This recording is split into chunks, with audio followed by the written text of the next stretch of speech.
ಮಕ್ಕಳೇ, ನಿಮಗೆ ಯಶೋಧರೆ ಎಂಬ ಪಾಠವನ್ನು ಮೊದಲು ಹೇಳಿದ್ದೆ. ಈಗ ಏನು ಮಾಡೋಣಪ್ಪ ಅಂದರೆ, ಕೊಟ್ಟಿರುವ ಪದವನ್ನು ಪುಲ್ಲಿಂಗ, ಸ್ತ್ರೀಲಿಂಗ, ನಪುಂಸಕಲಿಂಗಗಳಾಗಿ ವರ್ಗೀಕರಿಸಿ ಅಂತದ್ದು ನೋಡೋಣ. ಸ್ತ್ರೀಲಿಂಗ ಅಂದ್ರೆ ಯಾವುದು ನಮ್ಮ ಮನಸ್ಸಿಗೆ ಹೆಣ್ಣು ಎಂಬ ಭಾವನೆ ಉಂಟಾಗ್ತದಕ್ಕೆ ಸ್ತ್ರೀಲಿಂಗ ಅಂತಾರೆ. ಪುಲ್ಲಿಂಗ ಅಂದರೆ ಯಾವುದು ನಮ್ಮ ಮನಸ್ಸಿಗೆ ಗಂಡು ಅಂತ ಉಂಟಾಗ್ತದಕ್ಕೆ ಪುಲ್ಲಿಂಗ. ನಪುಂಸಕಲಿಂಗ ಅಂದರೆ ಗಂಡು ಅಲ್ಲ ಹೆಣ್ಣು ಅಲ್ಲ, ಅದಕ್ಕೆ ಏನಂತೀವಿ ನಾವು ನಪುಂಸಕಲಿಂಗ ಅಂತ ಕರಿತೀವಿ. ಇಲ್ಲಿ ರಾಹುಲ ಪುಲ್ಲಿಂಗ, ಯಶೋಧರೆ ಏನಾಗ್ತದೆ ಸ್ತ್ರೀಲಿಂಗ, ಸಖಿ ಅಂದರೆ ಸ್ತ್ರೀಲಿಂಗ, ಇದು ಪುಲ್ಲಿಂಗ ಏನಾಗ್ತದೆ ಸಖ ಆಗ್ತದೆ. ಅಮ್ಮಾಜಿ ಸ್ತ್ರೀಲಿಂಗ, ರಾಜ ಪುಲ್ಲಿಂಗ, ವಿಧಿ ನಪುಂಸಕಲಿಂಗ, ಅಂಬಿಕೆ ಸ್ತ್ರೀಲಿಂಗ, ಲೋಕ ನಪುಂಸಕಲಿಂಗ, ಅರಮನೆ ನಪುಂಸಕಲಿಂಗ, ತಂದೆ ಪುಲ್ಲಿಂಗ, ಸನ್ಯಾಸ ಪುಲ್ಲಿಂಗ, ಸತಿ ಏನಾಗ್ತದೆ ಸ್ತ್ರೀಲಿಂಗ, ಹುಲಿ ನಪುಂಸಕಲಿಂಗ, ಕನಸು ನಪುಂಸಕಲಿಂಗ.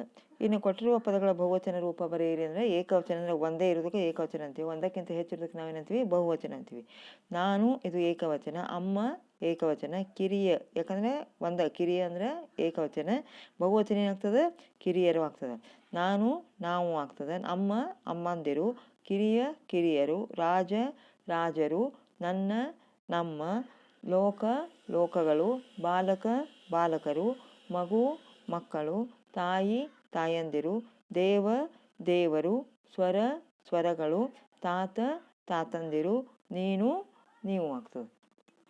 ಇನ್ನು ನೆಕ್ಸ್ಟು ಕೊಟ್ಟಿರುವ ಪದಗಳ ವಾಕ್ಯದಲ್ಲಿರುವ ಕರ್ಮ ಕ್ರಿಯಾ ಮತ್ತು ಕರ್ತೃ ಪದವನ್ನು ಆರಿಸಿ ಬರೆಯಿರಂತದೆ. ಕರ್ತೃ ಅಂದ್ರೇನು, ಮಾಡೋರಿಗೆ ಕರ್ತೃ ಅಂತಾರೆ. ಕರ್ಮ ಅಂದರೆ ಏನು ಮಾಡ್ತಾನೆ ಅದು ಕರ್ಮ, ಏನು ಮಾಡಿದವ ಕ್ರಿಯಾಪದ ಆಗ್ತದೆ. ಇಲ್ಲಿ ಉದಾಹರಣೆಗೆ ಅಮ್ಮ ಅಣ್ಣನನ್ನು ಕರೆಯುವೆನು ನೋಡ, ಅಮ್ಮ ಅದು ಕರ್ತೃ, ಅಣ್ಣನನ್ನು ಕರ್ಮ, ಕರೆಯುವೆನು ಕ್ರಿಯಾಪದ ಆಗ್ತದೆ. ಸನ್ಯಾಸವನ್ನು ಕೊಂಡು ಪತಿಯನ್ನು ಸೇರುವೆನು, ಸನ್ಯಾಸವನ್ನು ಇದು ಕರ್ತೃ, ಕೊಂಡು ಪತಿಯನ್ನು ಅಂದರೆ ಕರ್ಮಪದ ಆಗ್ತದೆ, ಸೇರುವೆನು ಕ್ರಿಯಾಪದ ಆಗ್ತದೆ. ಸಿದ್ಧಾರ್ಥನು ಕರೆಯನ್ನು ಕೇಳಿಸಿಕೊಳ್ಳಲಿಲ್ಲ, ಸಿದ್ಧಾರ್ಥ ಅನ್ನೋದೇನು ಕರ್ತೃ, ಏನು ಕೇಳಿಸಿಕೊಳ್ಳಿಲ್ಲವ ಕರೆಯನ್ನು ಇದು ಕರ್ಮ, ಏನು ಮಾಡಿದವ ಕರೆಯನ್ನು ಏನು ಮಾಡಿದ ಕೇಳಿಸಿಕೊಳ್ಳಲಿಲ್ಲ, ಇದೇನಾಗ್ತದೆ ಕ್ರಿಯಾಪದ ಆಗ್ತದೆ.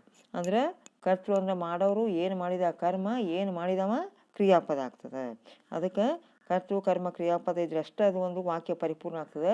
ಕೆಲವೊಂದು ವಾಕ್ಯದಲ್ಲಿ ಕರ್ಮ ಇರಲಿಕ್ಕಿಲ್ಲ. ಫಾರ್ ಎಕ್ಸಾಂಪಲ್ ನಾನು ಹೋಗುವೆನು, ನಾನು ಕರ್ತೃ ಆಗ್ತದೆ, ಹೋಗುವೆನು ಅನ್ನೋದು ಕ್ರಿಯಾಪದ ಆಗ್ತದೆ, ಇಲ್ಲಿ ಕರ್ಮಪದ ಇಲ್ಲ, ಹೀಗೂ ಬರ್ತದೆ. ಇಷ್ಟೇ ಹೇಳಿನಿ. ಮುಂದಿನ ಇದ್ರೊಳಗೆ ನಾನು ಮುಂದಿನ ಪಾಠವನ್ನು ಪ್ರಾರಂಭ ಮಾಡ್ತೀನಿ. ಇದಷ್ಟು ನೋಟ್ಬುಕ್ ಅಪ್ ಟು ಡೇಟ್ ಮಾಡಬೇಕು. ಈ ವೀಕ್ ನಾವೇನು ಮಾಡ್ತೀವಿ ನೋಟ್ಬುಕ್ ತರಿಸ್ಕೊತೀವಿ, ಎಲ್ಲರೂ ನೋಟ್ಬುಕ್ ಕಂಪ್ಲೀಟ್ ಮಾಡಿ ಹೇಳ್ರಿ.